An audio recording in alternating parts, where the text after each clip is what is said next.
Renan, você não é daqueles políticos tradicionais que eu sou bom, ajudo o povo, e assim por diante. No entanto, você adotou uma estratégia nitidamente de provocação, de gerar polêmicas. Pelo menos é o que a gente tem visto. Tá dando o que falar, né? Tá dando o que falar, né? Independente das posições, às vezes absurdas. Por exemplo, a semana passada, a Câmara de Vereadores do Recife aprovou a moção de repúdio ao senhor. Eu quero receber essa moção. É pública. Por ter se dirigido aos indígenas como um povo maldito, gente maldita, sabotadores. Não procede isso? Procede que eu chamei os indígenas que invadiram a Cargill, lá na região norte, que colocaram caminhoneiros por 8 dias sem poder sair, passando fome, não conseguindo entregar, como vagabundos.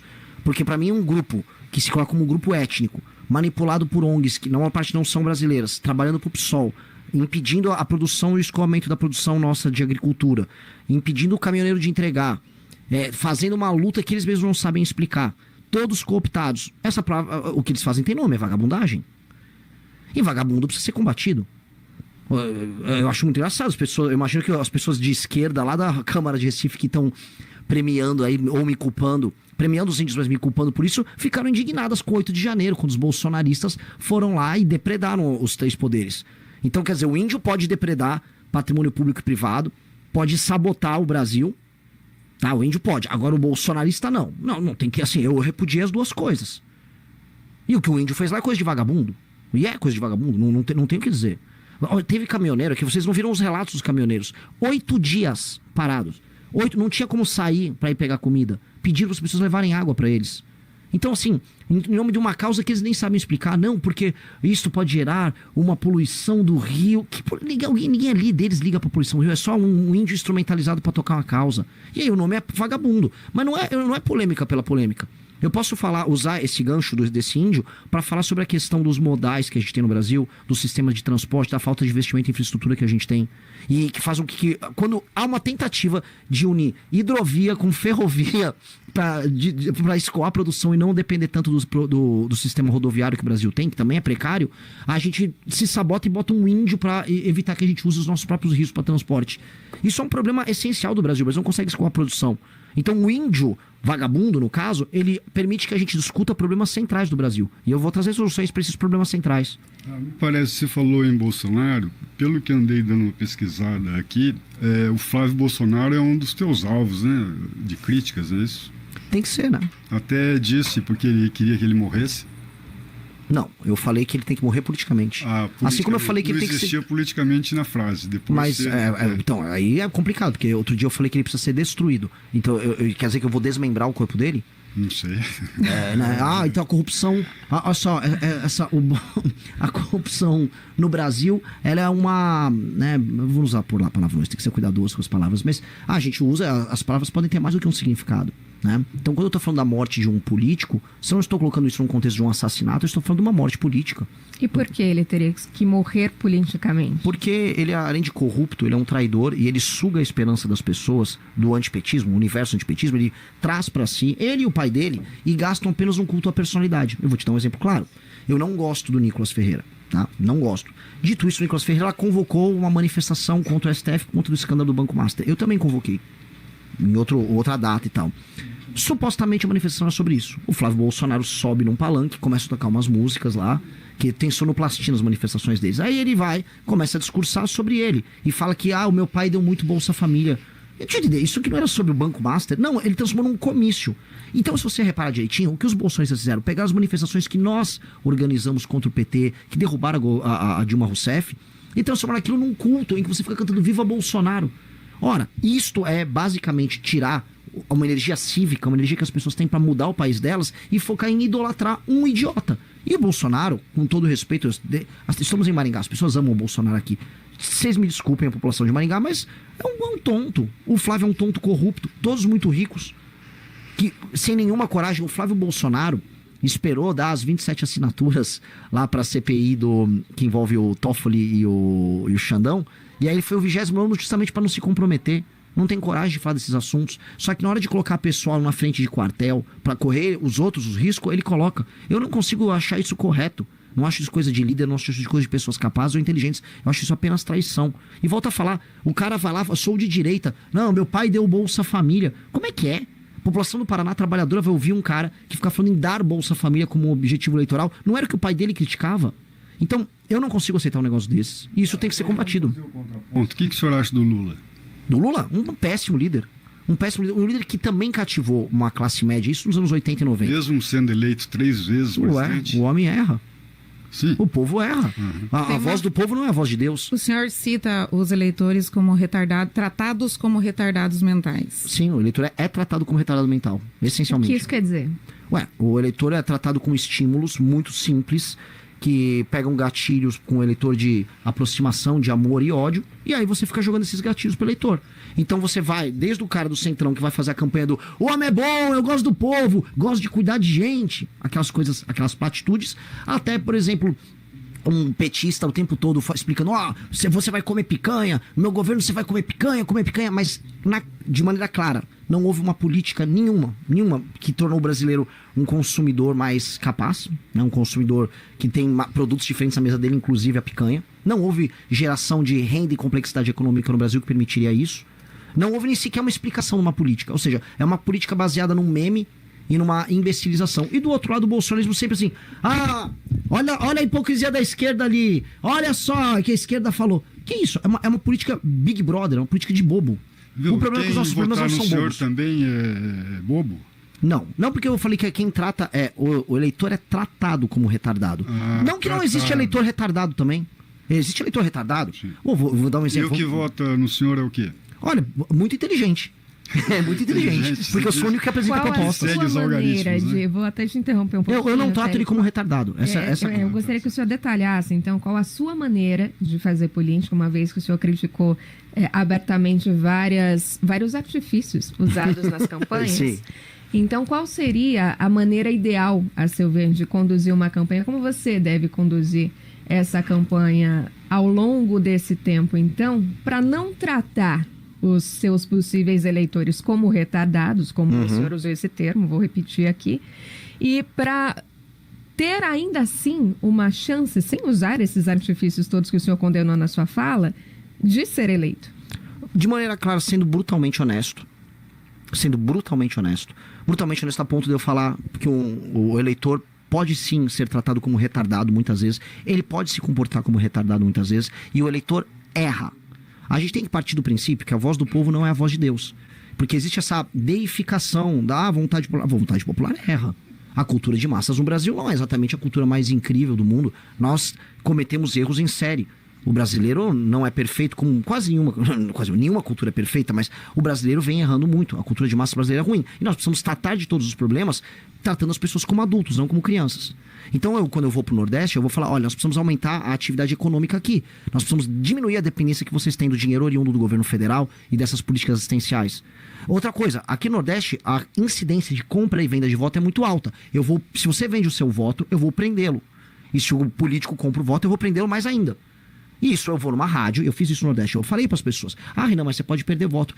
Eu vou perder alguns votos.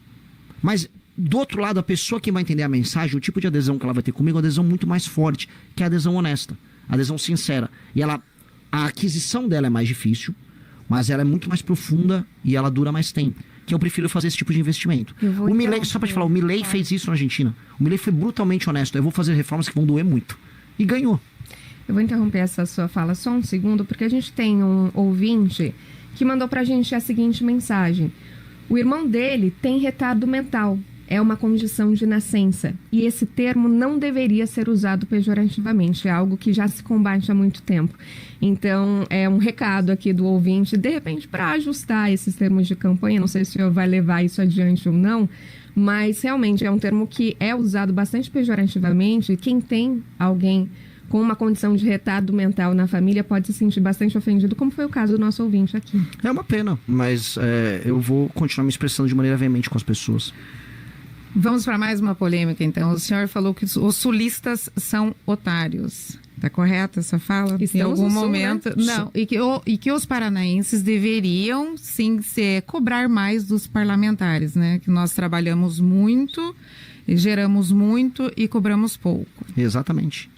O eleitor do Sul perde muito tempo com questões ideológicas e não cuida do próprio interesse diante do Pacto Federativo. O que tem para o eleitor do Sul é de maneira muito clara e muito simples. É um eleitor que é trabalhador, é um eleitor que ajuda a carregar a carga de impostos do governo federal, é um lugar, região de gente altamente produtiva, que vota muito mal. Então tá preocupado em votar, não, vou votar no deputado aqui que vai enfrentar o comunismo. Não, estamos derrotando o comunismo lá em Brasília. Tá, e a tua estrada que liga região de Londrina, Maringá até Curitiba? Ninguém tá resolvendo. O seu dinheiro está sendo tirado aqui e está sendo mandado para um político corrupto do Maranhão tratar mal as pessoas que moram no Maranhão. E aí o eleitor daqui não se rebela com isso. Ele aceita a estrada esburacada, mas acha que está lutando contra o comunismo. Tem alguém levando vantagem sobre o eleitor do sulista. E esse alguém é bem claro. Eu posso colocar o Ciro Nogueira, do PP, eu posso colocar os políticos do Centrão em geral, e eu posso colocar os políticos de espetáculos, políticos de redes sociais, que vota-se muito e muito no Sul, que não cuidam em nada. Vamos pegar Santa Catarina, para sair um pouco do Paraná e ir para lá também. Santa Catarina, a discussão é, o Carlos Bolsonaro pode ou não pode ser nosso candidato ao Senado? Mas por que Santa Catarina tem que ter o Carlos Bolsonaro? Qual a função social do Carlos Bolsonaro como candidato ao Senado? Por que essa é uma preocupação? A preocupação de Santa Catarina é o seguinte, por que não vem dinheiro para terminar a BR? Por que Santa Catarina tem índices de cobertura de esgoto dos mais baixos do Brasil? Essa deveria ser a preocupação deles. Mas não entra, porque o eleitor, ele é uma pessoa trabalhadora, vai entrar numa lógica de, não, precisam discutir questões ideológicas de Brasil e se esquece que o próprio Estado é largado à míngua. O eleitor tem que se despertar para o alto interesse. E a provocação que eu faço é o seguinte, o político do Nordeste, esse político que extrai dinheiro do Pacto Federativo e bota no bolso em grande parte e não liga à população, ele é mais efetivo em cuidar do interesse da região dele, por mais que ele se beneficie pessoalmente disso, do que um político daqui, que só faz espetáculo e grava vídeo. Quantos votos o senhor acredita que deverá ter nesta eleição? Você não vai pedir voto pelo jeito, né? Você prefere ofender o eleitor do que pedir voto. Me parece que esse o discurso, é essa a estratégia. Eu não posso pedir voto porque eu estou em pré-campanha. Então, se eu pedir voto aqui, eu vou tomar uma multa eleitoral. Exato. Não, eu vou pedir. No momento certo, eu vou pedir, obviamente. Então, mas eu vou pedir de maneira honesta. O que eu vou falar é o seguinte: se eu chegar para um eleitor que vendeu o voto dele para vereador na última eleição, que isso aconteceu na casa dos milhões no Brasil, eu vou falar que ele está errado em fazer isso. Eu vou avisar que eu não vou comprar o voto dele. E eventualmente eu vou falar que se ele quiser esse tipo de relação comigo, eu não vou querer o voto dele de maneira nenhuma. E acho incorreto ter um tipo de relação política dessa. Dito isso, se ele quiser enfrentar o crime organizado, eu vou enfrentar com a veemência que ele nunca viu na vida. Se ele quiser gerar atividade econômica na região dele, eu vou gerar de uma maneira que ele nunca viu na vida. Se ele quiser enfrentar privilégios, eu vou fazer isso de uma maneira que ele nunca viu na vida. Se isso vai agradar ele, ele vota em mim. Se isso não agradar ele, paciência. Eu não vou comprar ele no final. Mas eu vou só te interromper, Télio, porque para pedir voto você precisa ter um plano de governo bem explicado, e aí você estava falando sobre essa questão da segurança, por exemplo. Vou sair um pouco das polêmicas ou entrar nelas, não sei, depende da sua fala. É difícil. Mas um processo. Essa estratégia, polemizar, então não dá para sair. Quais são os principais planos de governo que você tem para apresentar ao eleitor, de maneira que ele seja tratado com dignidade e inteligência suficiente para entender os seus planos de governo e te escolha por conta disso? Não, tratar ele com dignidade é pressupor que ele tem inteligência, entendeu? Tratar com dignidade é falar a verdade. Eu jogar a mentira é justamente não tratar ele com dignidade. Então, eu trato ele de maneira digna quando eu digo o seguinte: olha, você precisa mudar isso, isso e aquilo, e eu vou mudar isso, isso e aquilo, e nós vamos fazer isso juntos. Falar pro eleitor que vai ser fácil, que eu vou cuidar de você e que isso é o suficiente, é justamente tratar o eleitor como um idiota. Voltando, parafraseando e irritando o ouvinte, como um retardado. Não vou fazer isso. As propostas nossas, eu vou pegar alguns 3 eixos estruturantes do Brasil. Tá? Um eixo estruturante do Brasil é a questão da segurança pública. O Brasil é um dos países mais inseguros do mundo e ele está passando por um processo de transformação ele próprio em um narco-estado. Ou seja, há uma infiltração, eu chamo de infiltração horizontal, que é a tomada das nossas cidades, a infiltração no mapa, especialmente pelo Comando Vermelho, em alguns lugares pelo TCP, o PCC menos, mas também, e a infiltração que eu chamo de vertical, que é a infiltração institucional, seja nos espaços de poder público, seja privado. Isso quem toca é o PCC. Isso precisa ser destruído já. Como? 2 maneiras. Você precisa alterar a nossa legislação, o Código de Processo Penal e o Código Penal. Temos que aumentar as penas e acabar com, acabar e praticamente, não acabar totalmente, mas levar quase ao fim institutos como saidinha e progressão penal. A progressão penal é uma doença e ainda confere um espaço de subjetividade ao juiz que permite que, esse cara que cometeu tantos crimes, solta ele. A saidinha não faz parte da ressocialização? A gente não tem prisão perpétua no Brasil. Em algum momento esse preso vai sair. Não. Isso é a duração da pena. A saidinha é basicamente você conferir uma saída especial para ele por alguma razão específica, que eu acho que tem que acabar. O cara tem que cumprir a pena dele. Não existe prisão perpétua, mas a saidinha não é a resposta à prisão perpétua. A pena é a resposta para não haver prisão perpétua. Ela tem um período limitado de duração. O que nós temos que fazer, isso aqui, é aumentar as penas muito, acabar com esses institutos que fazem com que a pessoa nunca cumpra a pena que já é baixa no Brasil, aumentar a efetividade da atuação da polícia, mudar o inquérito, ter carreira única para a polícia. E aí, no enfrentamento ao crime organizado, no primeiro dia do governo nosso, aí sim, tomar uma medida, eu estou falando em colocar o Brasil em estado de defesa, circunscrito às regiões tomadas pelo crime organizado, e aí você colocar as polícias junto com as Forças Armadas, junto com o aparato investigativo que inclui a Polícia Federal, o COAF, que tem que ser reforçado novamente, o COAF foi completamente sucateado e combatido, e aí você pegar todo mundo, você fazer a reocupação territorial de favelas e cidades que hoje estão no mundo comum vermelho. Em uma das falas que o senhor trouxe essa questão do estado de defesa, o senhor diz que tem que prender ou matar todas as lideranças do crime organizado. Essa é a sua visão? É, minha visão, é óbvio. Porque eu vou fazer o quê? Existe uma terceira alternativa para uma liderança do tráfico? Se alguém souber, me apresente. É prender ou matar. É isso. Imagina um líder, imagina a seguinte coisa, um líder de uma cidade como Santa Quitéria, no Ceará, que matou, eu quero do comando vermelho, ele matou eleitores que votavam no prefeito que não era ligado a ele. O que eu vou oferecer para ele? Não, esse aqui eu vou ressocializar ele. Ele matou eleitor, ele foi contratado, ele saiu do Rio com uma turma, foi para Santa Quitéria, no Ceará, matar eleitor. Esse cara tem que ficar preso por muito tempo, de preferência para da vida, e se ele quiser resistir a isso aí, temos que eliminá-lo, né? Fora da questão da segurança, quais são os outros Eu gostaria que o senhor falasse da reforma do Brasil. O Brasil precisa de uma reforma, o senhor cita a reforma fiscal, inclusive. Como consertar o Brasil? Essa seria o segundo eixo estruturante que eu comentei. O Brasil, ele está com uma trajetória de dívida ascendente e estourando. O Brasil é um país que tem muita renúncia fiscal. O Brasil é um país que você está pegando o aumento do BPC. Todo ano aumenta 50, 100 bilhões de reais os gastos com o BPC. Os gastos com o judiciário, nós temos o judiciário mais caro do mundo, os mais ineficientes. A gente tem uma vinculação no orçamento da saúde e da educação que já não está fazendo sentido e estoura a conta pública em muitos lugares, municípios, estados. Isso aí precisa ser corrigido desesperadamente, tem que ter uma resposta. E para falar assim, eu não estou só no papo furado, o nosso deputado federal Kim Kataguiri já tem a PEC protocolada. A PEC que resolve essa questão fiscal, que pega todos esses campos, ela já está protocolada na Câmara dos Deputados. A gente está no processo de coleta de assinatura, e eu ganhando a eleição, ainda este ano, no período de transição, nós passaríamos isso para abrir um espaço fiscal para quem está nos ouvindo, de 250 a 300 bilhões de reais num orçamento anual. Isso permite que haja a queda de juros, não na marretada, mas a queda de juros consciente, porque a trajetória da dívida muda. Diminuindo os juros, o dinheiro fica barato para as pessoas, e diminuindo os gastos do governo pode começar a reduzir imposto de maneira inteligente, não marretado ou inventando um número aqui. Isso aqui é uma coisa concreta para fazer. E é isso, acompanhado da famosa agenda de competitividade, que é permitir que abrir e fechar uma empresa seja fácil, contratar e demitir uma pessoa seja fácil, aumentar, graças à capacidade de investimento que você aumenta com o espaço fiscal, capacidade de investimento em infraestrutura, tanto de energia quanto estradas, rodagens, ferrovias, o custo do Brasil diminui, e aí, no médio prazo, estou falando 4, 5, 6 anos, a gente começa a ter um país realmente competitivo, capaz de voltar a se industrializar, você voltar a ter um papel no comércio internacional que não é só o de vendedor de, basicamente, matéria-prima. Tem uma reforma fiscal em andamento que vai mais ou menos uns 15 anos para se consolidar como um todo. Pelo que o senhor disse, vocês vai parar com tudo, então, se eleito for. Como assim parar com tudo? Se diz que vai fazer uma nova reforma fiscal, já estamos em andamento uma reforma fiscal que foi aprovada e tem um longo prazo para implantação. Pera, qual reforma fiscal você está falando? No Brasil. Você está falando reforma tributária? Tributária. Não, mas o que eu estou falando não é uma reforma tributária, é uma reforma fiscal. É diferente. A questão fiscal é a questão gastos públicos do governo e gestão orçamentária. Isso seria uma reforma da área fiscal do governo.